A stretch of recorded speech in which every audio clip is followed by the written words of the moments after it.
à tous, c'est Virginie, je suis ravie de vous retrouver pour une nouvelle vidéo qui sera consacrée à un point lecture, donc de mes lectures en cours et puis des lectures que j'ai envie de faire. Ce sont des livres qui sont dans ma pile à livres depuis un bon moment, je vous le cache pas, et j'essaye un petit peu en ce moment de réduire un petit peu ma pile à livres qui comporte des centaines de livres.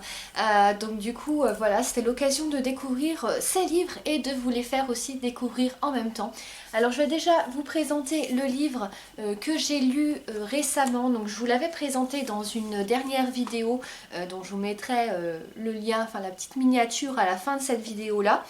C'était Diabolique, donc voilà, j'ai terminé la trilogie et elle ne m'a pas déçue jusqu'au bout. En fait l'intrigue ne s'est pas essoufflée, c'était vraiment magnifique, voilà, une magnifique épopée. J'ai adoré ces 3 tomes, donc là je vous présente le 3e tome. Donc je vous rappelle Némésis qui était une diabolique, donc ça se passait dans l'espace, dans un univers donc stellaire avec Némésis qui s'est fait passer pour sa maîtresse, donc qui était une humaine, la fille d'un sénateur je crois. Qu'elle s'est fait passer pour elle à la cour. Il y a eu beaucoup de choses, de pièges tendus, beaucoup de choses un peu machiavéliques là-dedans, donc plein de surprises dans ces livres-là qui ont un petit côté aussi, je trouve que l'auteur a un petit côté visionnaire. Je vous en dis pas plus, je pense que si vous lisez les 3 livres, vous comprendrez pourquoi. En tout cas voilà, j'ai adoré du début jusqu'à la fin avec le final juste éblouissant. Donc un de mes livres favoris, hein, je le classe vraiment dans mes livres favoris parce que c'est vraiment un livre à lire pour moi. Alors ensuite, je suis en train de lire ce livre-là, Babel. Qui est très sympathique hein, au niveau de la couverture, j'aime beaucoup, avec ces petites choses là qui brillent, je trouve ça vraiment de toute beauté. Donc Babel, je vais vous lire le résumé, je vous l'explique un petit peu, j'en suis à peu près à la moitié pour le moment. C'est donc dans un univers un petit peu futuriste, encore une fois, on est en 2115 il me semble.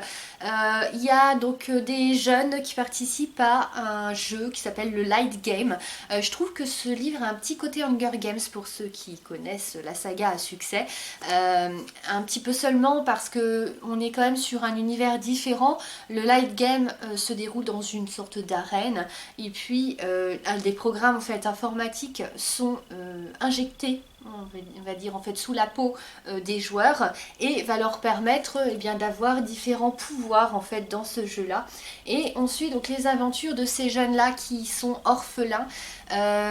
Pour l'instant c'est assez bon, il y a pas mal du suspense. Après je trouve un petit peu que c'est plat pour le moment. J'avoue que j'attends vraiment que l'action vienne, j'en suis quand même au milieu. Donc on va voir ce qui va se passer après. En tout cas voilà, il y a des choses qui se mettent en place, il y a quand même un peu de suspense. Je suis quand même intéressée, je ne l'ai pas arrêté, donc ça veut bien dire quand même que j'ai envie d'avoir la suite et la fin. Ça ouvre sur un autre tome en tout cas. Donc je vous lis le résumé. Babel, dernier bastion de l'humanité, est une cité protégée du monde extérieur par une barrière climatique où les plus riches s'approprient toutes les ressources et où les plus pauvres sont condamnés à le rester. Blue, Milo, Colline et Alec, orphelins de la zone 6, une des zones les plus défavorisées de Babel, sont des étoiles montantes du Light Game, un jeu de combat spectaculaire et dangereux se mêle illusion et réalité, un jeu qui peut les rendre célèbres. Alors que leur équipe vient de se qualifier pour le plus important tournoi de Light Game, ils se retrouvent piégés au cœur d'une conspiration qui les dépasse et la ville tout entière devient bientôt l'arène où ils devront survivre. Ballottés sur l'échiquier des puissants, ils ne peuvent compter que sur leur amitié, mais celle-ci résistera-t-elle aux amours naissants, aux secrets et aux trahisons? Donc on va voir. Comme je dis, c'est pas pour l'instant un livre qui m'emballe trop. Je l'avais lu en fait dédicacé puisqu'il faisait partie d'une box littéraire qui a disparu, enfin qui n'est plus d'actualité maintenant malheureusement, qui s'appelait 1001 livres, qui était vraiment top. Donc voilà, à voir.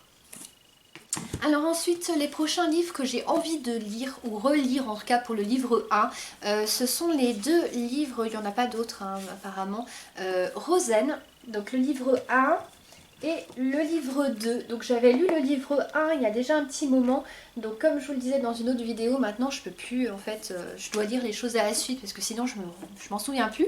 En tout cas je me souviens par contre d'avoir adoré le livre 1, même si voilà, il faut vraiment que je me remette dans le bain de l'histoire, que je les relise d'une traite tous les 2. Je vous lis très rapidement le résumé du premier et du deuxième livre. Rosen Kaplang est une djinn. Durant de longues années, son peuple a souffert de la domination des Dagnir.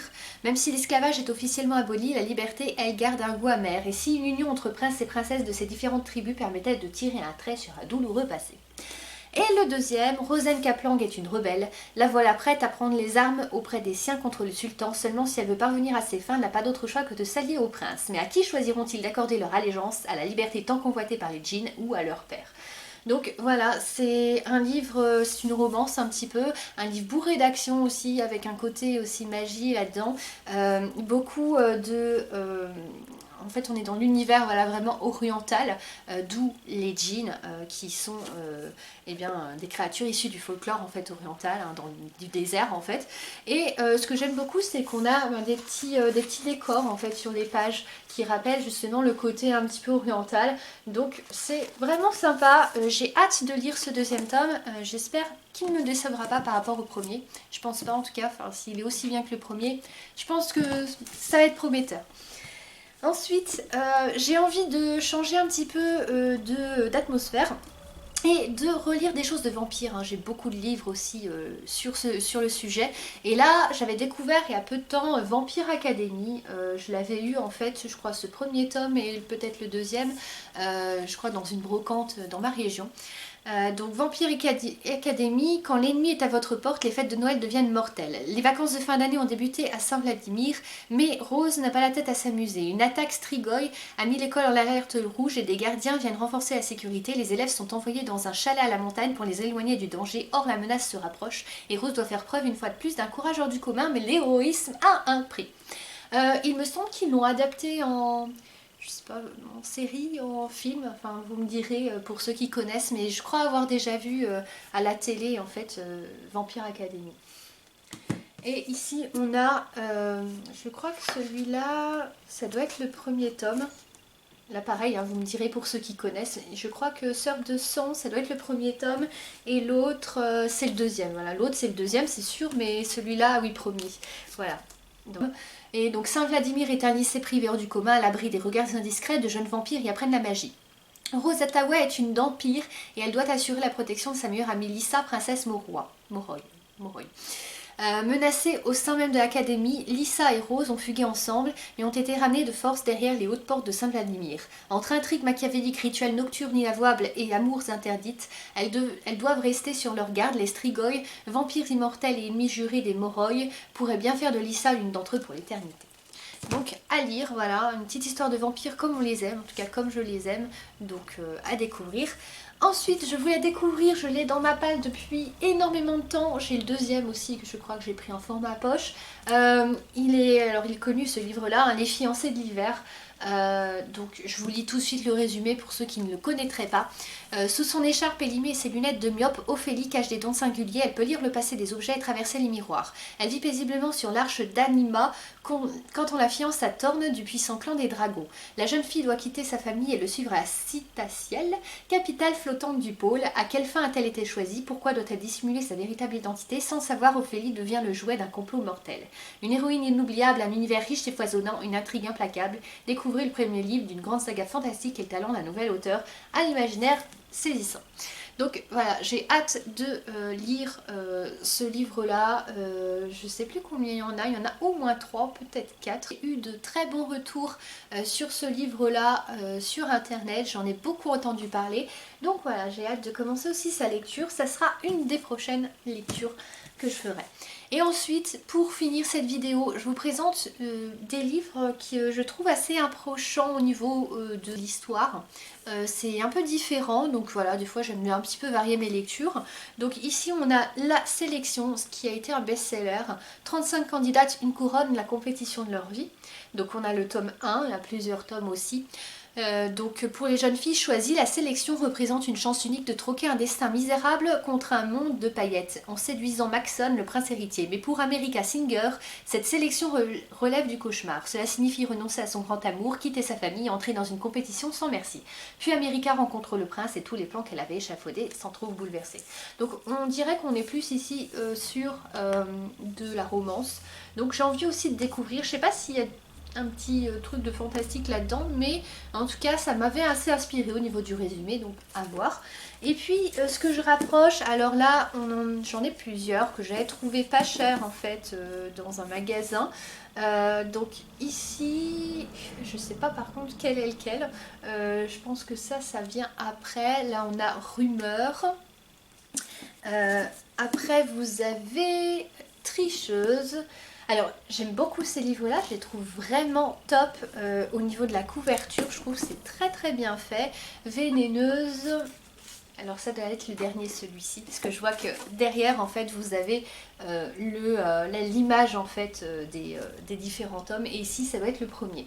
Donc le premier tome, Rebelle, je vous lis le résumé. Des filles rebelles dans des robes sublimes font la fête jusqu'à l'aube, des garçons irrésistibles au sourire machiavélique ont des intentions suspectes, mensonges, secrets et scandales, nous sommes à Manhattan en 1899. Donc voilà, je vous lis pas les autres résumés, j'ai peur aussi de vous spoiler un petit peu. Ça a l'air d'avoir un petit caractère historique par rapport au reste, au niveau de ces livres-là. Donc pourquoi pas, comme je dis, je suis assez ouverte au niveau changement. Bon, j'aime bien qu'il y ait un petit côté fantastique là-dedans, là je pense que ce sera pas le cas, mais voilà, en tout cas j'ai envie d'essayer. N'hésitez pas à me dire si vous connaissez ces livres, s'il y en a qui vous inspirent, à me donner tous les commentaires que vous voulez, et puis les conseils aussi, c'est avec grand plaisir que je vous lirai, que je vous répondrai. N'hésitez pas à laisser un j'aime si toutefois vous avez aimé cette vidéo, et si vous voulez que j'en fasse d'autres sur le même sujet. J'espère que cette vidéo vous aura plu, n'oubliez pas de vous abonner pour suivre les prochaines vidéos de la chaîne, et merci à tous d'avoir visionné cette vidéo.